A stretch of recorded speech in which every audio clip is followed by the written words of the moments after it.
Israel intercepting Iranian strikes overnight as the Islamic regime continues its missile barrage on the region. But President Trump says Iran might want to make a deal to end the fighting. Chief Foreign Correspondent Trey Yingst live in Tel Aviv with the latest. Trey.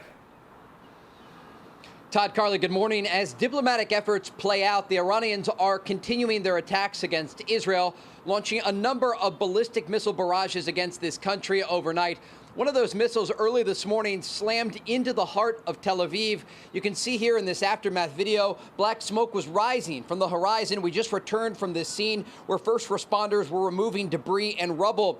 This was a direct impact, according to police, and there was a 220-pound warhead on top of the missile that caused the damage that you see here. There were some interceptions overnight across central Israel as Israel's advanced air defense system worked to shoot down the incoming fire. The Israelis and the Americans are striking back, hitting the heart of the regime in Tehran and other locations, going after many of the storage facilities for these ballistic missiles. You can see in some of this video over the weekend that was released by U.S. Central Command. All of this coming as President Trump says those diplomatic efforts are playing out, and he's giving the Iranian regime 5 days to come to terms for a deal. Take a listen.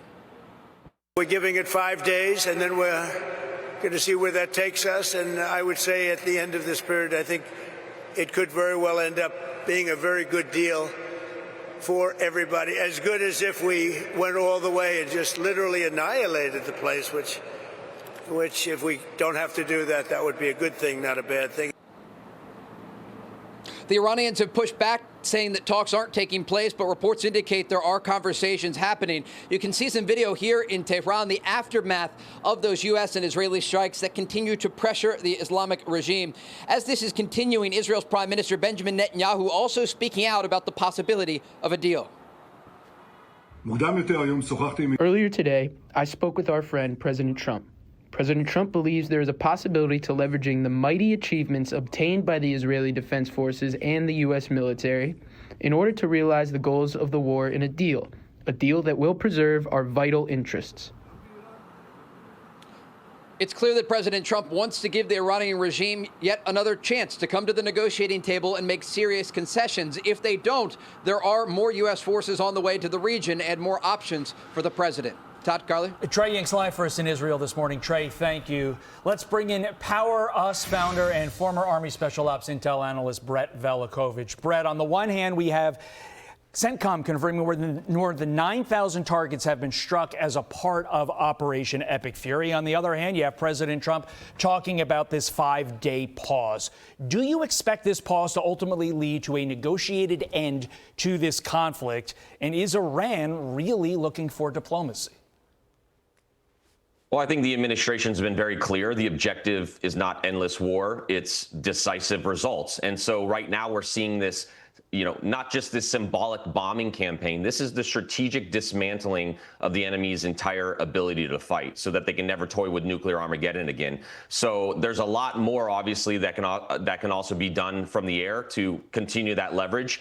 Air campaigns like this, they don't just destroy targets. They're going to collapse entire systems. You're degrading logistics, command and control networks, communications, resupply chains. And I think what we're already seeing is that Iran's missile and drone output has dropped dramatically because of these strikes.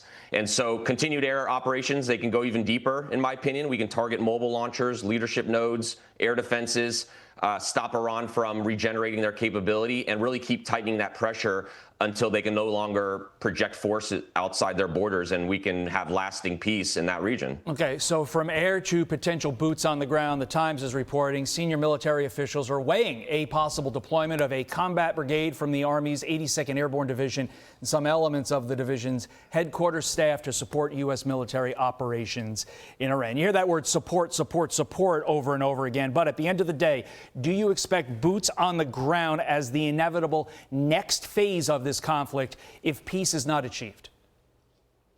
Well, Todd, look, in reality, there are limits to what air power alone can achieve. You can destroy infrastructure, you can degrade capability, but there are certain objectives that require physical control. You can bomb a position all day long, but until you control it, your enemy always has the ability to come back. And I think air power gets us maybe 80 to 90% of the way there, but high impact ground operations, if used correctly, secure that final outcome and close the gap. And that's why you're seeing these discussions about airborne troops, marine elements, potentially moving into the region, not for occupation, but for precision missions. We have to seize key positions, eliminate remaining threats, and then lock down these strategic areas that Iran uses to threaten global shipping and U.S. forces. And I think right now that Iran is really trying to bet that the United States doesn't have the will to finish what it started. They're not confused. They're a bit calculating. And right now they're calculating that we're not going to hit back hard enough. And that's why real American leadership here matters. President Trump's been dealing with a situation that didn't develop overnight. It's the result of years of hesitation of our feckless leaders and strategic drift.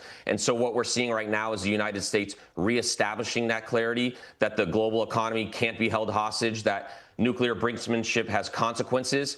And our military right now, frankly, is the only thing standing between stability and total disruption in that region. So we need to do whatever it takes to ensure that total victory is secured. Brett, you mentioned the calculus going on in Iran. Listen to this. The Wall Street Journal is out with a report this morning that Saudi Arabia and the UAE, Iran's neighbors, are getting closer to actually joining the fight against Iran.